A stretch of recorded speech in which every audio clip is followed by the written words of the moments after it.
What's up everybody, Jesse here with Fretslayer. This guitar looks like it could be the perfect Les Paul alternative. I bought it hoping it would fix everything that I don't like about traditional single cuts, and it didn't. But not for the reasons that you may think. Today we're talking about the LTD EC-1000T in vintage gold satin. We're going to discuss who this guitar is for, who should absolutely skip it, and whether it's worth your hard-earned money or not. So the EC line has been around for a very long time. They've been on thousands of stages, and for good reason. They're reliable, well-built guitars.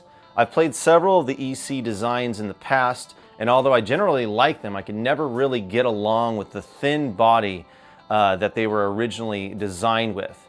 For me, thin bodies usually mean one thing: neck dive. And that's not really a big deal when you're sitting down playing guitar, but if you're trying to stand up and perform, it drives me freaking crazy.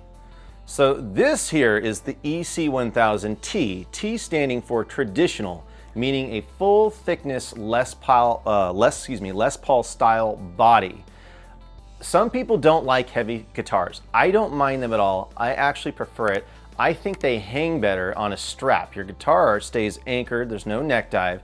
And when you're doing vibrato, if the guitar is heavier, that energy you're putting into your vibrato tends to get transferred into the string rather than a light guitar shaking a ton, and it just becomes a little bit inaccurate. And yes, people argue about this endlessly, but here's where I land. A heavier guitar generally lends itself to a warmer, thicker sound, and that's exactly why I love Les Pauls. This guitar is loaded with Fishman open core classic fluence pickups. I think I'm saying that right. There's a lot of tonal variety in these pickups. I actually don't mind them at all. I think they're a tad on the noisy side, but you do have to charge them with a 9-volt battery. It's not the end of the deal. I hate dealing with batteries in guitars personally. You may not. It's just a consideration. Something else that I think is a killer feature on this guitar is large frets. I don't know why Gibson's still doing the medium jumbo thing, but they're actually kind of small in my opinion. I prefer if they would just do a bigger fret personally, but this thing has large stainless steel frets, okay? I'm not really in favor of the stainless steel or nickel. I don't think it matters that much. I don't really notice much of a tonal difference, but the fretwork is fantastic. You could do huge wide vibrato, excuse me. You're not gonna drag your finger across the fretboard, huge plus. And it's got amazing upper fret access. This carved joint right here is super comfortable. It allows you to get nice and high up to fret 22 without any issues, which can be troublesome on the old Les Paul if you've ever played one. That hand pretty much stops here, then you gotta get creative. Sometimes I'll even have to pull my thumb off to get down here and make that note shake.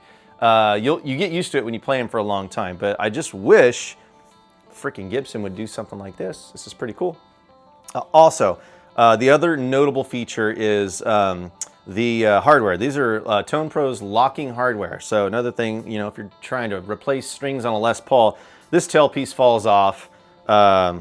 This saddle, or excuse me, the bridge will fall off as well. Not the end of the world, but it is nice when you take the strings off. These things stay right where you left them. You don't have to worry about, you know, resetting up your guitar intonation, any stuff like that. So that's a huge plus. Also, the Fishmans, I forgot to mention, have lots of different tonal options with these push-pull pots right here. You can get single coil tones as well as PAF and a hot rodded style PAF. We're gonna go over those here in a little bit. And that's it for the specs. I'm gonna spare you all the other details, okay? Could this be the ultimate Les Paul style guitar? We will find out. Let's listen to some tones. I want you to pay attention to the attack and focus on each note, because I think that's where this guitar really shines.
Okay, the verdict.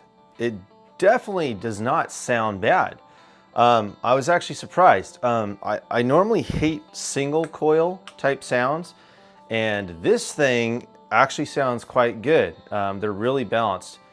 If you've ever experienced this before, when you split like a pair of Duncans or something like that, it's almost like it'll get the job done kind of thing, but it never really sounds good.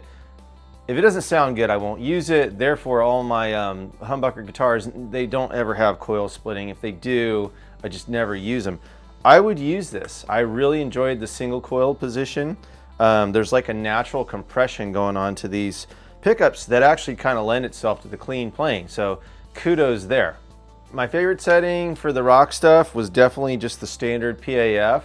If you pull this rear pot here, you'll activate it like the hot rodded PAF sound. Not really my thing.